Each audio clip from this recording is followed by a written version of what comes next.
What does it take to be an effective leader? Would it help to model the documented principles employed by one of the greatest leaders of all time? Donald T. Phillips, author of Lincoln on Leadership, helps us with the enlightening answers. Hello again, everyone. Eli's dad here with another session of Project Eli, where we educate, lead, and inspire. As a continuing student on the art of leadership, I'm always looking for new sources. Fred, one of my subscribers, recommended that I read Lincoln on Leadership. You know what I found? The book confirmed all the principles that I had outlined in my playlist series on leadership. I recommend that you listen to it if you haven't already. What we'll be examining now are the specifics of how our greatest leader as president, Abraham Lincoln, utilized these principles to lead a nation during its darkest hours of civil war. Follow along as I instruct my son. Eli, today we're going to talk about our greatest leader as president. Now, why do we say that? Listen to this. By the time Lincoln took office, 7 states had seceded from the Union to form the Confederate States of America. Barely 10 days before he took the oath of office on March 4th, 1861, Jefferson Davis was sworn in as president of the Confederacy in Montgomery, Alabama. President Buchanan had given up hope of holding the country together and was simply waiting for his term to expire. Moreover, when Buchanan left Washington, he was proclaiming that he was the last president of the United States. Now, here's what was facing President-elect Lincoln. First, the national condition. 7 states had seceded. The Senate had just passed a resolution to lower military spending. The South had taken control of all federal agencies and seized most forts and arsenals. The Mississippi, the #1 transporting for products, was mostly obstructed. Washington, D.C. itself was almost defenseless. An army of only 16,000 men was under the command of a 75-year-old general. What was the political condition he faced? Financial panic of 1857 had not yet dissipated. There was a major spike in unemployment. There were major budget deficits. He was elected by a plurality, not a majority. Fierce abolitionists in the northern states, slaveholding border states. And his personal background? Lincoln was regarded as a second-rate country lawyer. Members of his own cabinet considered him only a figurehead. He had never held an executive position. He had no military experience, and he had only served as a one-term national congressman. Hey, Eli, you think you got problems? Okay, this is from Mr. Phillips. Few people at the time could have known that he had possessed all of the leadership qualities and abilities necessary to save the Union. Why would today's leaders be interested in Abraham Lincoln's leadership style and philosophy? Because by modern standards, Lincoln's accomplishment would be regarded as no less than a miracle. Now, the best place to start is to begin with his people. Lincoln gathered around himself the most competent people that he could find. Unfortunately, many of them had a very low opinion of Mr. Lincoln. For example, William H. Seward, the Secretary of State, thought Lincoln to be a well-intentioned man that was unqualified and incompetent. There was also some significant animosity because Seward was the man that Lincoln had defeated in the Republican Party to win the nomination for president. There were some significant confrontations as the new administration began. What did Lincoln do? Well, he made it clear who the boss was on the one hand, and on the other hand, Lincoln would spend significant time in a casual setting getting to know Seward and letting Seward get to know him. He would go to Seward's office, his home, and other locations outside of the White House. What did this accomplish? It let Seward know that his opinion was sought out and valued. It removed the tension of reporting to the boss's office. Meetings on Seward's home ground were more relaxed and informative. In fact, Lincoln made it a personal policy to get to know his top people intimately in their own space. The casual audience that this afforded allowed Lincoln to inspect and expect and to give compliments. Most importantly, he would listen carefully to suggestions from his aides. He developed a mutual respect on a personal basis, and he would delegate what he could and be decisive when making decisions.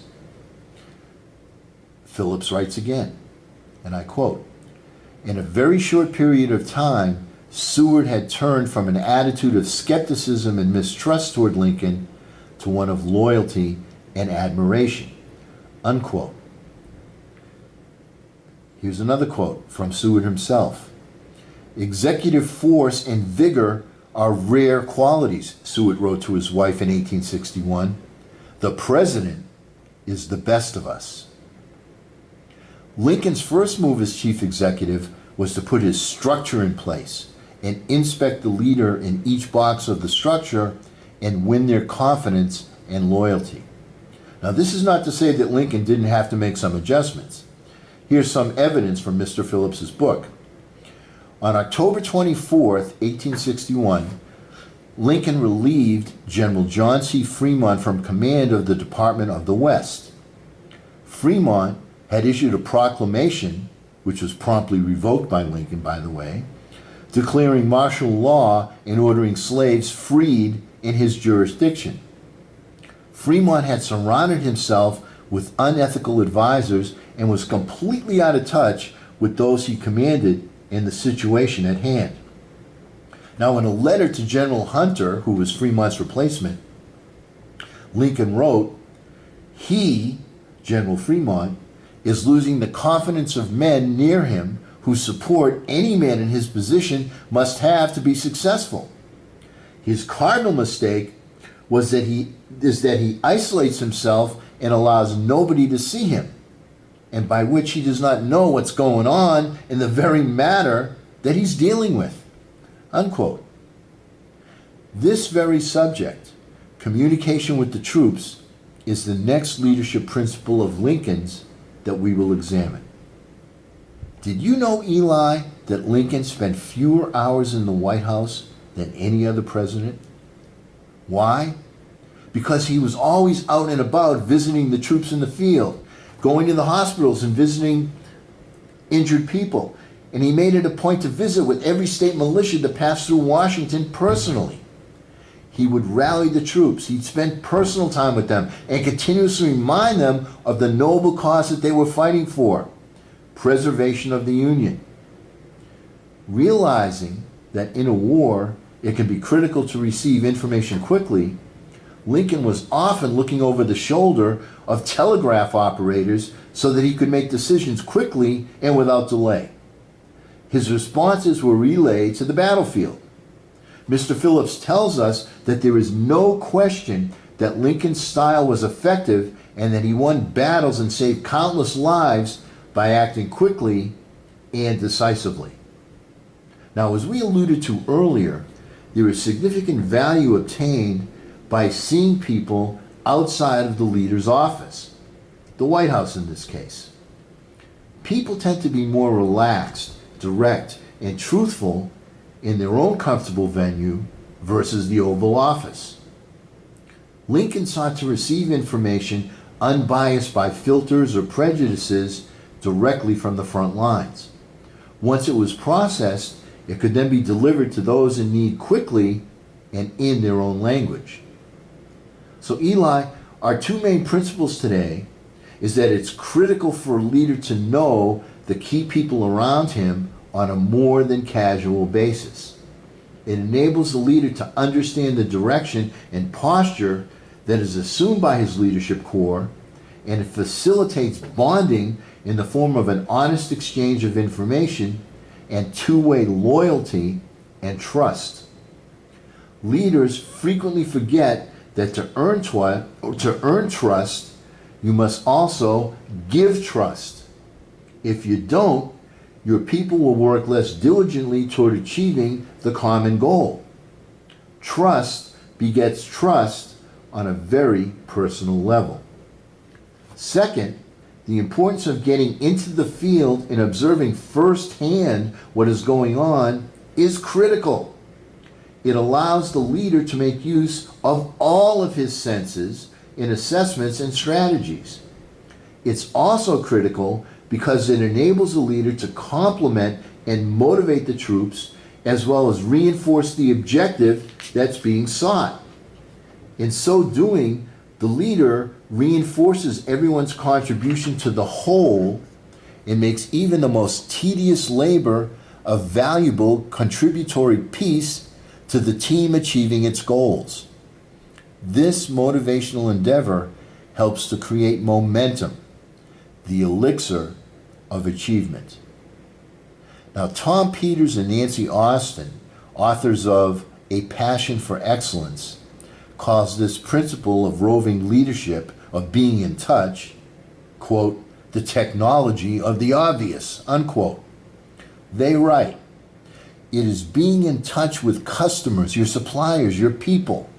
It facilitates innovation and makes possible the teaching of values to every member of an organization. What is this except leadership? Leading is primarily paying attention.